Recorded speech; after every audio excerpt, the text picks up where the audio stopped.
قیامت کے دن ہر انسان کے گناہوں پر 8 گواہ پیش ہوں گے۔ پہلا گواہ، جس جگہ بندے نے گناہ کیا ہوگا وہ جگہ، وہ زمین کا ٹکڑا قیامت کے دن اس کے خلاف گواہی دے گا۔ سورۃ الزلزال آیت نمبر 5 اور 6۔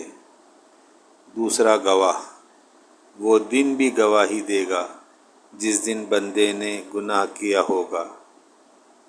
سورۃ البروج آیت نمبر 3۔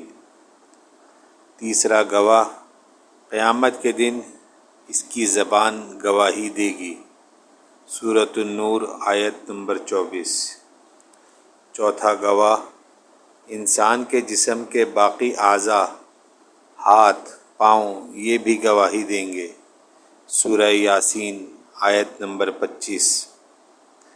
پانچواں گواہ، 2 فرشتے جو تم پر نگران مقرر ہیں، جو معزز ہیں، لکھنے والے ہیں، جو کچھ تم کرتے ہو وہ جانتے ہیں۔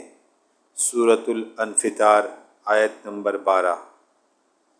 چھٹا گواہ، وہ نامہ اعمال جو فرشتے لکھ رہے ہیں تو زبان بھی گواہی دے گی اور نامہ اعمال بھی دکھائے جائیں گے۔ سورۃ الکہف آیت نمبر 49۔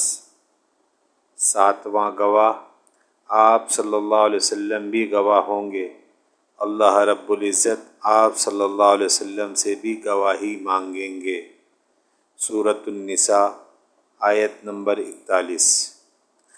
آٹھواں گواہ، اللہ رب العزت قرآن میں فرماتے ہیں، جو تم گناہ کرتے ہو ہم قیامت کے دن اس پر گواہ ہوں گے۔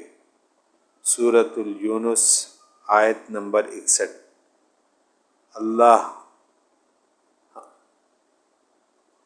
ہمارے گناہوں پر اللہ خود گواہ ہوگا۔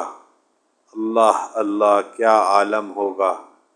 یا اللہ ہمارے گناہوں کو بخش دے اور ہمیں نیک عمل کرنے کی توفیق عطا فرما۔ آمین ثم آمین۔